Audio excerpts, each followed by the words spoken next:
خاوەن پێگە و ڕۆڵ لە ساڵانی 60ەکان و 70ەکان لە پێناو هێنانەدی نیشتیمانێکی ئازاد و گەلێکی بەختیار خەڵکێکی زۆر مەعاشخۆرە و هیچ بەرهەمی نییە.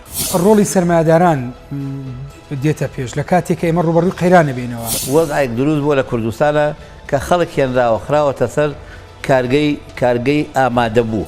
ئەم جیاوازی تۆ ئەمە چی وای کردووە کە تۆ جیاواز بێ؟ ئەمە ڕەبتێکی هەیە، پەیوەندیەکی هەیە بە بیر و باوەڕی فکری خۆت؟ بێگومان من معجبم بە هاوڕێفەت کاڵێم چەپم ماڵم چۆن چەپی. هەندێک جار ڕەخنە لە سەرمایه‌داران دەژیرێت. هاوڕێ عەزیزێکی بوو لەوانەکە زۆر بە چاوێکی بە بەرچاوێکی ڕووناک و فراوانەوە تەماشای هاوڕێکانیە. حکومەت ئەو ڕێگەی گرتووە، بەڵام کەم و کوڕێکی زۆر باشە.